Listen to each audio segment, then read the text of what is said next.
So I'll be starting today's lecture. Basically, it would be considered as lecture 3 of week 6 of your internship program, and it would be basically based on consumer law. Consumer law जो है, हम Islamabad consumer protection act 1995 में first time आया था, तो उसके जो provisions को हम डिटेल में डिस्कस करेंगे।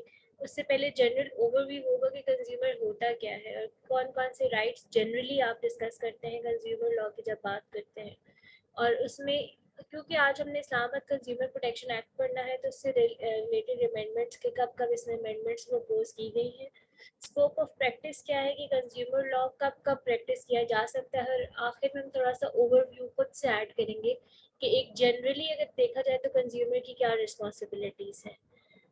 तो ये कुछ पॉइंट्स हैं जो हम इसको फॉलो अप करेंगे। अब डिफरेंट जो हमारे प्रोविंसेस हैं उनका अपना अपना एक एक्ट है कंज्यूमर लॉ का। इस्लामाबाद का सबसे पुराना भी है, सबसे प्रिसाइज भी है। इंटरनेशनली जो कंज्यूमर लॉज हैं उससे मोस्टली लॉज कॉपी होते हैं, तो उसका ड्राफ्ट भी तकरीबन बहुत ही प्रिसाइज और उससे मिलता जुलता है। उसके बाद जो हमारे पास पंजाब का, बलूचिस्तान का, सिंध का कंज्यूमर प्रोटेक्शन एक्ट है, डिफरेंट ईयर्स में आया है। उसमें थोड़े से सेक्शन ज़्यादा हैं, थोड़ी सी डिटेल्स ज़्यादा है, लेकिन इसमें जो हमें प्रोविजंस अवेलेबल है वो भी सफिशेंट है अगर हम इसकी इंटरप्रिटेशन अच्छे से कर लेते हैं। तो आगे जाते हैं इसमें। सबसे पहले अगर कंज्यूमर को हम डिफाइन करें तो कंज्यूमर कौन होगा? कोई भी ऐसा इंडिविजुअल जो गुड्स या सर्विसेज, गुड्स इज लाइक कि आप मार्केट से कोई चीज़ लेते हैं। फॉर एग्जांपल इस्लामाबाद में तो अपनी वाटसन शाहीन को बड़ा प्रेफर करते हैं, वहाँ से आपने कोई गुड्स या सर्विसेज उन्होंने आपको दी है, तो आप उनके कंज्यूमर हैं। ठीक है, आपने उनसे वो चीज़ ली है। अब आगे जाके कोई आपका डिफेक्टिव प्रोडक्ट निकल आती है और आप उनको इन्फॉर्म करते हो, फिर भी वो नहीं मानते, तो फिर क्या प्रोसीजर होगा लॉ का, वो आपको इस लॉ में जो आज हम पढ़ेंगे उसमें मिलेगा। So generally, consumer refers to any individual that use goods and services generated within the economy. So and how we can more add up the things in the definition of consumer. Consumer is defined as someone who acquires goods or services for direct use or ownership rather than for resale or use in production and manufacturing. अब ये जो बात है, ये पंजाब के consumer law के जो consumer की डेफिनेशन है उसमें एक्सप्लेनेशन की हेडिंग उसमें तो लिखा हुआ है, लेकिन इस्लामाबाद वाली में क्लियरली नहीं लिखा हुआ। लेकिन हमारे कंज्यूमर लॉ में अगर हम इसकी अंडरस्टैंडिंग करें तो जनरली कह रहे हैं कि अगर आपने कमर्शियल पर्पसेस या रीसेल के लिए ली है तो फिर आप कंज्यूमर नहीं है। ठीक है, आप सर्विस प्रोवाइडर हो सकते हैं। कंज्यूमर वो है जो जिसने जाके वो चीज़ें खरीदी, एक्वायर की गुड्स या सर्विसेज अपने पर्सनल यूज़ के लिए। अगर आप कोई जैसे होल सेल वगैरह पे कोई मैन्युफैक्चरर से ले रहा है तो वो डायरेक्ट कंज्यूमर नहीं है, उसका अलग मसला है, वो अलग लॉ के अंडर जो है वो डील किया जाएगा।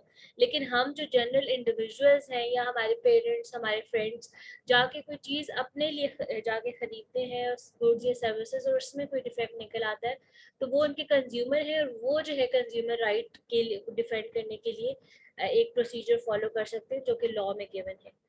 यहाँ पे एक एग्जांपल है, when your father buys apple for you and you consume them. अब आपके फादर ने जाके आपके लिए जो है कोई चीज़ खरीदी और आपने वो खाई है, घर में आया, ठीक है, घर में वो चीज़ आई है। Your father as well as yourself are treated as consumers. आपने उनको कंज्यूम किया तो आप कंज्यूमर हैं, वो चीज़ खरीदी इंडिविजुअल ने और कंज्यूम की। The same thing applies to hiring a taxi to go to your school. ठीक है, और कंज्यूमर अगर आप साइट पे एक पिक्चर देखें तो कंज्यूमर राइट्स डे जनरली जो है वो वर्ल्ड में मनाया जाता है 15 मार्च को। तो ये जनरल इंफॉर्मेशन के लिए साइट में कुछ पिक्चर्स आपके लिए ऐड की गई हैं, कुछ इसलिए कि आप स्लाइड की तरफ ज़रा देखते रहें to make yourself active. So moving onwards, consumer protection का बेसिकली कॉन्सेप्ट क्या है अगर आप उनको 2 या 3 लाइन में या एक कॉम्प्लेक्स सेंटेंस में डिफाइन करें। So consumer protection means safeguarding the interests and rights of consumer. In other words, it refers to measures adopted for protection of consumer from unscrupulous or unethical malpractices by the business and to provide them speedy redressal of their grievance. आसान अल्फाज में क्या कहना चाह रहे हैं कि आपके राइट्स या इंटरेस्ट बीइंग कंज्यूमर अगर वो कोई इन्फ्रिंज करता है, ठीक है, कोई किसी मॉल प्रैक्टिस के थ्रू, ठीक है, कि धोखाधड़ी या गलत चीज़ें बेच के, ख़राब चीज़ें, एक्सपायर चीज़ें, अनएथिकल मॉल प्रैक्टिसेस बिजनेस में फॉर एग्जांपल शॉपकीपर्स करके आपको देते हैं, तो उस वक्त आप कौन सी ऐसा प्रोसेस फॉलो करें जिसकी वजह से आपके ग्रीवेंस का, आपके गम का, आपके दुख का अजाला हो सके, जल्दी स्पीडी रिड्रेसल हो सके।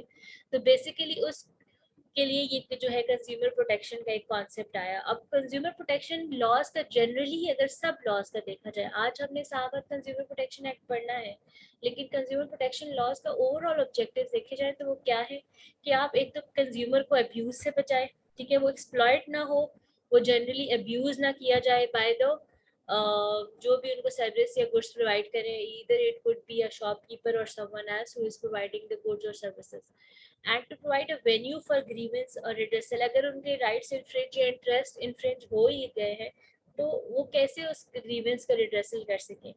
To ensure a better quality of living by improving the quality of consumer product, उनकी जो क्वालिटी ऑफ लिविंग है एक किसी भी एरिया में उसको इम्प्रूव करने के लिए अच्छी प्रोडक्ट्स या क्वालिटी कंज्यूमर प्रोडक्ट्स और सर्विसेज दें। To provide machinery for speedy redressal of the grievance, it is also discussed above.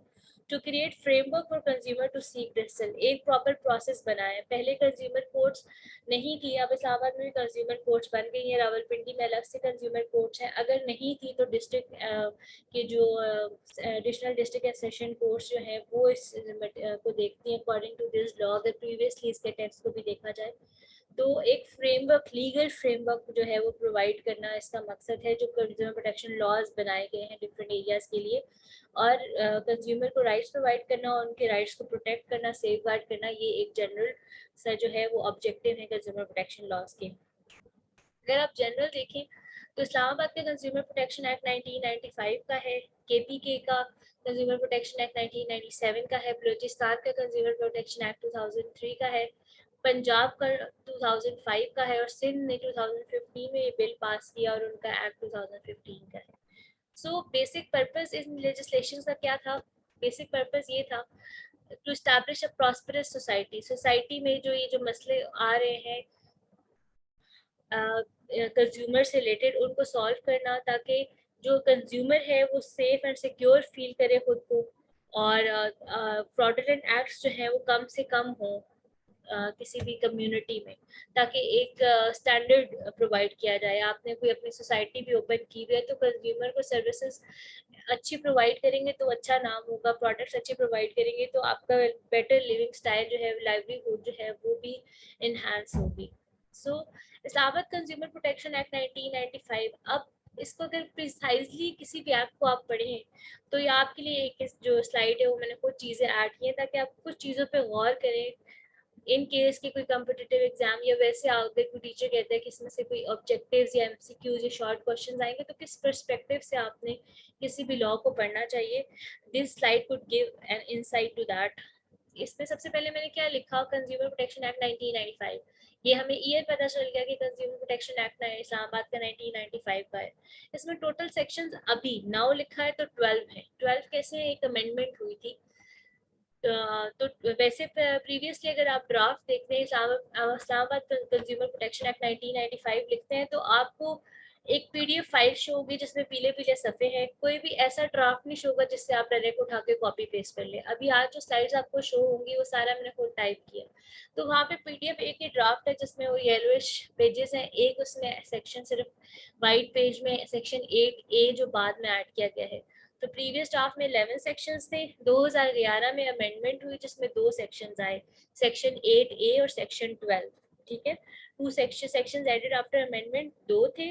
Additional section का नंबर क्या था, सेक्शन 8A और सेक्शन 12 था। 8A इंपॉर्टेंट है, 12 जनरल है जिसकी हेडिंग रूल्स है।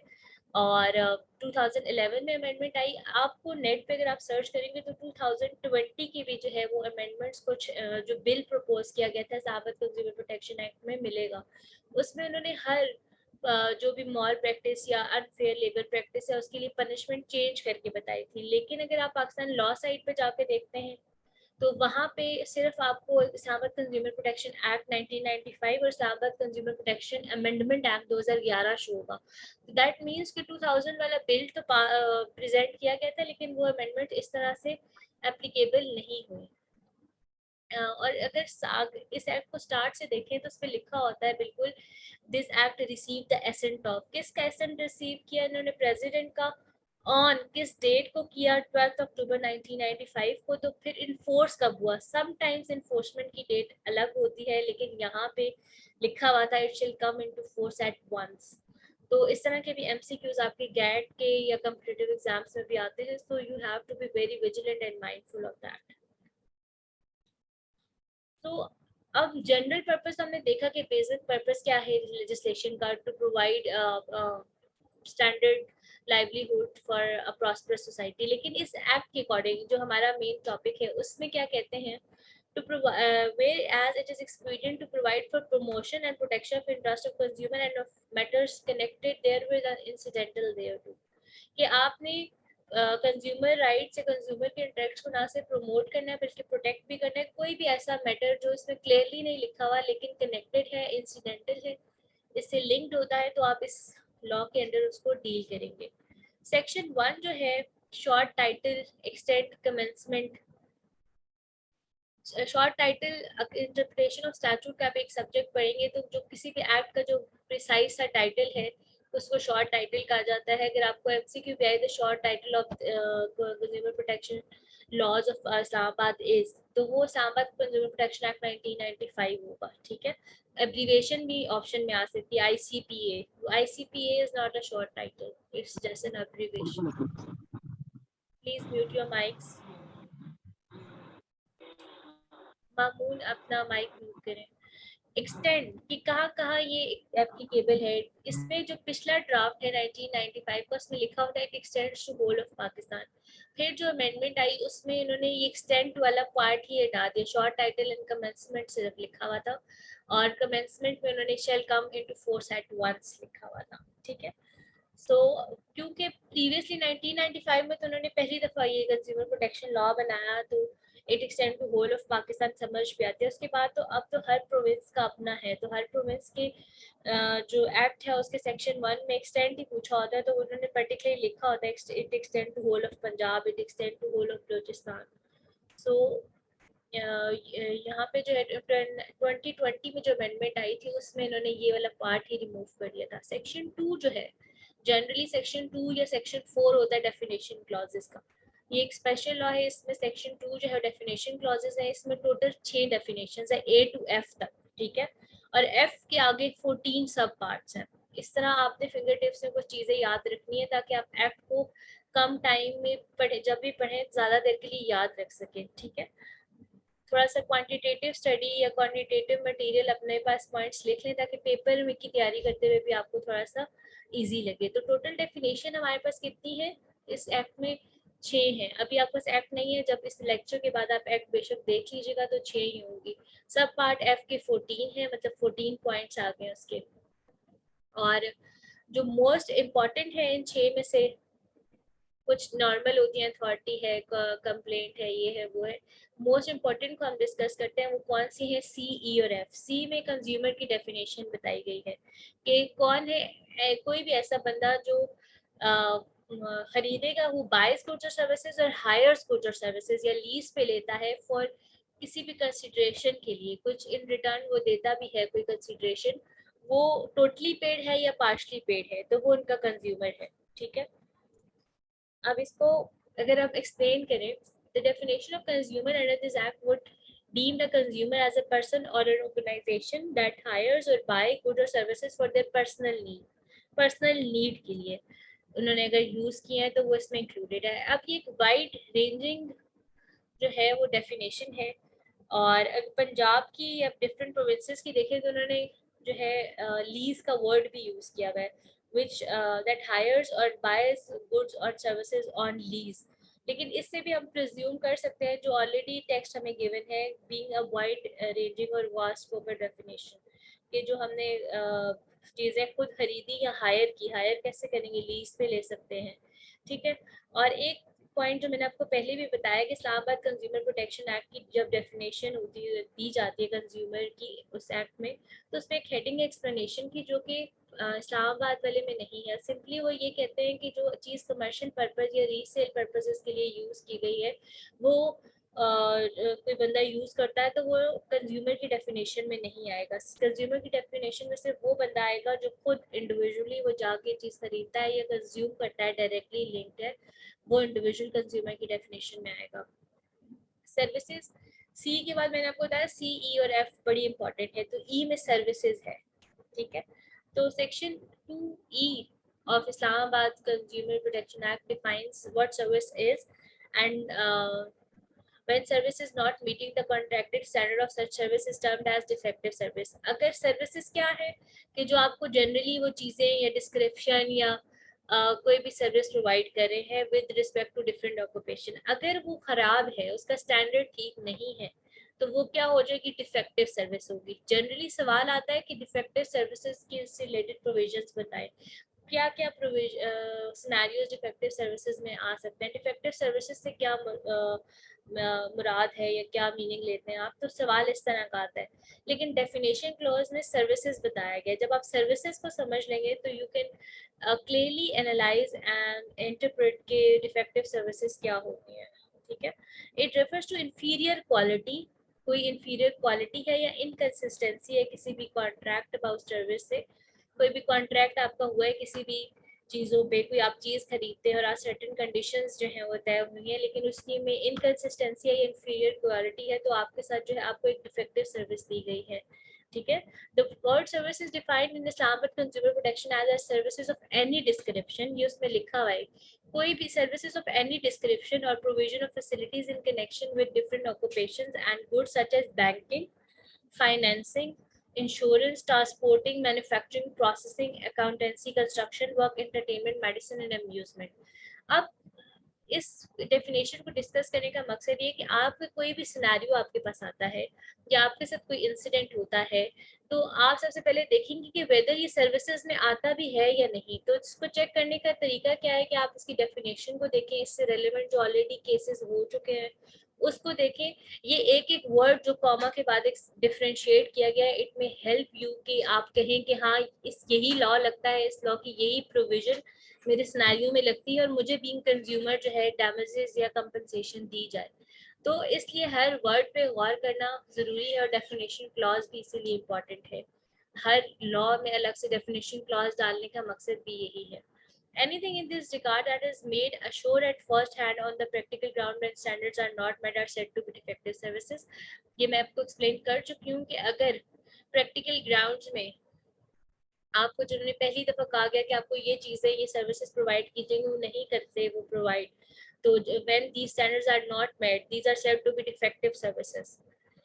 उसके अलावा एक डेफिनेशन है एफ, और उसमें जो है मैंने बताया आपको 14 पॉइंट्स थे जो क्लोजली लिंक थे, और उसमें उसका main title unfair trade practices है। तो उसके लिए मैंने एक टेबल बना दिया, क्योंकि अगर उसको पढ़े तो देख के लगता है कि कुछ समझ नहीं आएगी, कुछ चीज़ें याद भी नहीं रहेंगी। तो पेपर में या किसी सिनेरियो अगर आपको गिवन है उसको सॉल्व करने के लिए दिस चार्ट में हेल्प यू कि अनफेयर ट्रेड प्रैक्टिसेस में इस्लामाबाद कंज्यूमर प्रोटेक्शन एक्ट में क्या क्या पॉइंट्स हैं। अगर आप फॉल्स रिप्रेजेंटेशन ऑफ गुड्स करते हैं और उसकी क्वालिटी जो है आप बताते कुछ और है और चीज़ें कुछ और निकलती हैं, फॉल्स रिप्रेजेंटेशन करते हैं, तो वो भी अनफेयर ट्रेड प्रैक्टिस में आएगा। अगर आप हम पहले जो है कॉलम वाइज चलते हैं, वैसे maybe it is in row wise in the act, लेकिन क्योंकि हम सारी चीज़ें कवर हो जाएंगी तो आई टेक फर्स्ट कॉलम। उसमें क्या लिखा हुआ है कि false representation of goods and its qualities, false representation of standard fulfilment, कि आपने एक स्टैंडर्ड उनको बताया कि इसमें ये स्टैंडर्डाइज चीज़ें हैं, ये इंग्रेडिएंट्स हैं, लेकिन वो जो है उसमें वो मटेरियल नहीं था। फॉल्स ऑफर और डिटेल ऑफ सेल और लीज ऑफ अ प्रॉपर्टी, कि आपने उनको फॉल्स एक एडवर्टीजमेंट की या ऑफर की जो कि फॉल्स की बाद में आते हैं, तो आप कहते हैं इसमें ये हिडन टर्म्स एंड कंडीशंस भी थी। तो इस तरह के सिनेरियो में भी जो है अनफेयर ट्रेड प्रैक्टिसेस में इनकी जो है ये सिनेरियो आएगा। डिस्पैर्जिंग गुड सर्विसेज और trade of other person, and then comes to representation of use goods as new goods. अगर कोई यूज गुड्स है और आप उनको न्यू गुड्स मतलब आप यूज है और आप कहते हैं कि नहीं नहीं ये नई ही है, आपको ऐसे ही लग रहा है, और आप उनको सेल कर देते हैं, बाद में वो प्रूव हो जाता है कि ये यूज्ड है, तो तब भी ये अनफेयर जो है वो ट्रेड प्रैक्टिसेस में आएंगी, ठीक है। मिसरिप्रेजेंटेशन ऑफ नीड और यूजफुलनेस ऑफ गुड्स के आपकी जो उसके जैसे आप बताते हैं ना इस काम के लिए इस्तेमाल हो सकती हैं, ये इसके फीचर्स हैं, तो बाद में पता चलता है कि इनकी इतनी ज़्यादा ये यूज़फुल नहीं है, और जो जिस नीड के माइंड में रखते हुए आपने ली है उसके लिए ये इनफ नहीं है। Misleading public about ordinary price of sale और गुड्स, कि आप प्राइस कुछ और बताएं या सेल डिस्काउंटेड प्राइस दिखा रहे हैं, लेकिन फिर भी आपने जब आप चीज़ लेने जाते हैं तो आपको वो कुछ और टर्म्स एंड कंडीशन बताएं जिसमें आपकी वो सेल प्राइस आती ही ना हो, तो आप पब्लिक को मिसलीड कर रहे हैं about ordinary price of sales और गुड्स, तो ये भी अनफेयर ट्रेड प्रैक्टिसेस में आ जाएगी। इसके अलावा एडवर्टाइजमेंट ऑफ सेल और bargain price with no intention to sell that, आपने सेल पे लगाई एक चीज, ठीक है, आपने उसकी एडवर्टाइजमेंट दी, लेकिन आपकी कोई इंटेंशन ही नहीं है कि आप उसको सेल करें, आप सिर्फ चाहते हैं बंदे आपकी दुकान पे हैं, आपने लगा दी और जब आते हैं तो आप कहते हैं ये जी आप खत्म हो गई है। तो ये भी अगर प्रूव हो जाता है कि इन्होंने यही तरीका अपनाया हुआ है, तो ये अनफेयर ट्रेड प्रैक्टिसेस है। फॉल्स रिप्रेजेंटेशन ऑफ स्पॉन्सरशिप और अप्रूवल फ्रॉम कॉम्पिटेंट अथॉरिटी, अक्सर हम लिखे ना ISO सर्टिफाइड 9001 फलाना ढमकाना, कभी कभी डिफरेंट इन्होंने लिखा होता है कि इससे स्पॉन्सरशिप है, इससे अप्रूव्ड है इस कॉम्पिटेंट अथॉरिटी से, अगर वो गलत फॉल्स रिप्रेजेंटेशन की भी अप्रूवल नहीं मिला हुआ और कॉपीड प्रोडक्ट्स चाइना से बनवा के फॉर एग्जांपल ला रहे हैं, तो ये फॉल्स रिप्रेजेंटेशन ऑफ स्पॉन्सरशिप या अप्रूवल होगी फ्रॉम कॉम्पिटेंट अथॉरिटी, तो ये अनफेयर ट्रेड प्रैक्टिसेस में इंक्लूड होगी। False warranty of goods without any testing, कि आप वारंटी 6 महीने 1 साल की कह देते हैं कि या प्रोडक्ट्स पे, कोई खाने की प्रोडक्ट्स हैं या कोई चॉकलेट्स या कुछ इस तरह का मटेरियल है जिसमें आप, या फिर जनरली गर्ल्स यूज करते हैं स्ट्रेटनर वगैरह या हेयर ड्रायर्स, ये गुड्स के लिए उनकी फॉल्स वारंटी देते हैं। नॉर्मल शॉप से अक्सर कॉपीड प्रोडक्ट्स होती हैं और वो आपको कह देते हैं हाँ हाँ इसकी 6 महीने तक या साल की वारंटी है विदाउट एनी अप्रूवल, और आप जब आपको एक वो, क्योंकि उन्होंने पूरी की पूरी कॉपी की होती है तो साथ जो उसकी कॉपीज होती हैं वारंटी कार्ड वगैरह की वो भी कॉपी बनाया होता है, तो जो उनकी ओरिजिनल वेबसाइट पे आपको कोड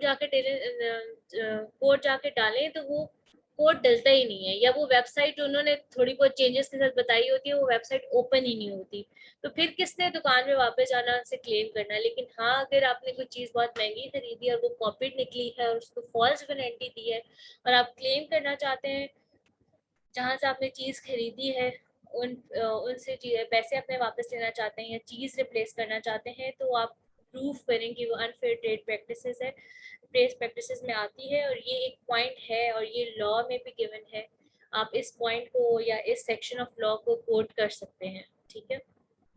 उसके अलावा false representation of provision of services by expert और प्रोफेशनल, कि आप कहते हैं कि किसी एक्सपर्ट से, अक्सर कहते हैं ना कि एक्सपर्ट से सर्टिफाइड है या एक्सपर्ट का मेकअप वगैरह अगर यूज कर रहे हैं या हेयर प्रोडक्ट्स हैं या स्किन केयर प्रोडक्ट्स हैं या प्रोफेशनल ट्रीटमेंट दिया जाएगा, लेकिन आप उसकी फॉल्स रिप्रेजेंटेशन कह रहे हैं, आप ऐसा कर नहीं रहे लेकिन आप ऐसा शो करा रहे हैं कि ये काम जो है किया जाएगा या किया जा रहा है, या आपका सिर्फ अट्रैक्ट करने के लिए जो है वो फॉल्स रिप्रेजेंटेशन की गई है, तो वो अनफेयर ट्रेड प्रैक्टिस में आएगी। या फिर ऑफरिंग गिफ्ट और showing up something without price but the price covered under original transaction, कि आपने लिखा कि इनकी प्राइस नहीं है, ये कॉम्प्लीमेंट्री प्रोडक्ट्स, ठीक है, या इनकी प्राइस लेस है 70% लेस है, लेकिन जब आप कटिंग कर रहे हैं टैक्सेस वगैरह की अम्ब्रेला के अंदर जो है वो आप उसकी ओरिजिनल प्राइस कवर कर रहे हैं, तो ये जो है ये भी अनफेयर ट्रेड प्रैक्टिसेस में आएगी। इसमें एक सिनेरियो ये कि वॉइस ऑफ कस्टमर का जनरली एक पेज है फेसबुक पे, आप उसमें अगर देखें तो खाने पीने की या कपड़ों की सेल वगैरह के प्रोडक्ट्स पे बड़े रिमार्क्स आ रहे होते हैं।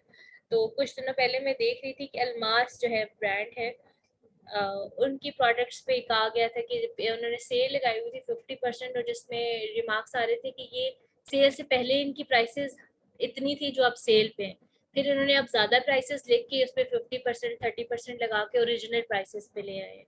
तो अगर इस सच में इस तरह का है और किसी ने पहले भी वो प्रोडक्ट मंगाई है बाद में भी मंगाई है, अब सेल पे वो कहते हैं कि सेम प्राइसेस हैं, तो इस तरह के सिनेरियो थोड़ा सा एविडेंस इकट्ठा करके आप उनको नोटिस भेज सकते हैं कि आप अनफेयर ट्रेड प्रैक्टिस कर रहे हैं, ठीक है, अगर कोई सीरियसली इसको करना चाहे। इसके अलावा section 3 Islamabad consumer protection act का, इसमें टोटल रिमाइंड करें कि प्रीवियसली 11 सेक्शन थे, अमेंडमेंट के बाद 2 सेक्शन ऐड हुए, तो एक 8A था वो, तो 8 के साथ ही ऐड हो गया, और एक 12 था, ठीक है। उस 12 में से अब हम सेक्शन 3 पे हैं। सेक्शन 3 में जो है बेसिकली उन्होंने बताया है कि काउंसिल मेंबर्स, एक कंज्यूमर प्रोटेक्शन काउंसिल होगी, और उसमें उन्होंने एक लेंथी डिटेल बताई हुई है। टोटल 14 मेंबर होंगे, कौन कौन सी मिनिस्ट्री से होंगे, चेयरमैन होगा, 3 रिप्रेजेंटेटिव्स होंगे, वो सारा उन्होंने एक्सप्लेन किया हुआ है। और टोटल मिला के वो पॉइंट्स 12 हैं, लेकिन थर्ड फोर्थ पॉइंट पे उन्होंने कहा है 3 रिप्रेजेंटेटिव्स ऑफ, जब 3 रिप्रेजेंटेटिव्स हैं तो वो 12 पॉइंट में +2 करें तो 14 मेंबर्स टोटल बन जाते हैं। तो कंज्यूमर प्रोटेक्शन काउंसिल एक है जो कि प्रमोट करेगी, प्रोटेक्ट करेगी, राइट्स डिटरमिन करेगी कंज्यूमर्स के, और उसके मेंबर्स कितने हैं 14, ठीक है। आप कह रहे हैं कि ये 14 मेंबर्स हैं की काउंसिल है, और अगर इसमें कोई वैकेंसी आ जाती है या कोई डिफेक्ट आ जाता है तो इनके अंडर जो कोई भी प्रोसीडिंग हुई भी होंगी, कोई डिसीजन दिया हुआ होगा, वो इनवैलिडेट नहीं होगा, ठीक है। The existence of any vacancy in or defect in constitution of the council shall not invalidate any act or proceeding of the council. फिर मीटिंग ऑफ काउंसिल से रिलेटेड है सेक्शन 4, जिसमें 3 मेन क्लॉजेस हैं, पहला और एक प्रोवाइजो है। First clause क्या कहता है कि एक चेयरमैन जो है, जो जब जब टाइम फिक्स करेगा मीटिंग के लिए तब तक मीटिंग हो जाएगी। प्रोवाइजो कहता है कि मीटिंग के दरमियान जो टाइम है वो 2 महीने से ज्यादा नहीं होना चाहिए, मतलब हर 2 महीने बाद मीटिंग कंपल्सरीली हो जानी चाहिए। अगर अब चेयरमैन ही एब्सेंट है तो कौन जो है वो हेड करेगा, तो जो उस वक्त मीटिंग में मेंबर्स बैठे हुए हैं उनमें से किसी एक को वो इलेक्ट करेंगे टू एक्ट एज, अपना नया चेयरमैन नहीं बना लेंगे, टू एक्ट एज चेयरमैन, वो उस वक्त हेड करेगा और सारी मीटिंग को जो है वो हैंडल करेगा। थर्ड क्लॉज कोरम का है कि कितने लोग मिनिमम एटलीस्ट होने चाहिए मीटिंग ऑफ द काउंसिल में, जो 2 महीने बाद जो है वो हो रही है, उसमें at least 4 members in the meeting of the council होने चाहिए, ठीक है।